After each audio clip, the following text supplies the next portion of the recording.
মামনি প্যান্ডেলটা খুললে এখান দিয়ে একটু হাঁটাহাঁটি করো তো। বসো তোমা, বসো বসো।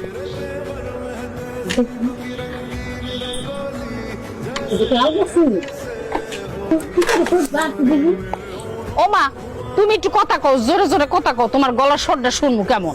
গরু দেখা শেষ হয়েছে আপনাদের? মানে তোমার কথা বুঝলাম না। কেন, আপনারা তো কুরবানির গরু দেখতে এসেছেন হাটে, তাই না? গরু দেখা শেষ হয়নি এখনো? মা শেষ হয়েছে। কিন্তু আমার শেষ হয়। এই, আপনি একটু উঠে দাঁড়ান তো। জি, আপনি উঠে দাঁড়ান। কেন? আপনার ফিটনেস চেক করবে, এতক্ষণ আমাকে চেক করছেন না। দাঁড়ান দাঁড়ান। কারে বলতেছেন? আমারে? হ্যাঁ, আপনার কি বলতেছে, উঠে দাঁড়ান। তারা মুখে আমাদেরকে ঘিরে একটা চক্কর দৌড় দেন। মানে কেন? আমি চক্কর তুমি কি লিখা? আপনার ফিটনেস দেখতে হবে না? এতক্ষণ তো আমাকে খুব দেখছেন। আপনার অ্যাজমা, হাঁপানি রোগ কিংবা শ্বাসকষ্টের মতো যদি কোনো রোগ থাকে সেটা দেখতে হবে না? কি হলো, দৌড় দেন না কেন? বাবা ভয় ভয় ভয়। কিসের বসবে?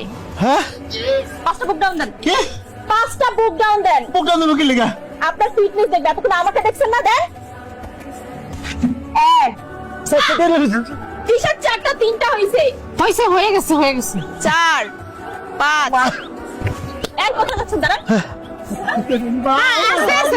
এগুলো কি চুল এত বড় রাখছেন? হ্যাঁ? এত বড় বড় চুল মানুষ রাখে?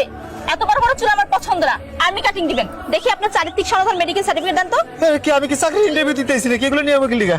বিয়ের মতো এত বড় একটা ঘটনায় জড়ানোর আগে তার শারীরিক চারিত্রিক সনদ আমি দেখবো না? নাহলে তো পরে ঝামেলা করতে হবে। কি ঝামেলা? কেন, আপনি জানেন না? এই সব ঝামেলার কারণে তো অধিকাংশ স্বামী স্ত্রীর মাঝখানে ডিভোর্স হয়। পাত্র আমার পছন্দ হয়েছে, কিন্তু উপযুক্ত কাগজপত্র ঠিক না থাকার কারণে আমি তাকে রিজেক্ট করলাম। আপনাদের জন্য দুপুরের খাবারের ব্যবস্থা করা হয়েছিল, কিন্তু অযোগ্যদের জন্য কোনো খাবার নষ্ট হোক সেটা আমি চাই না।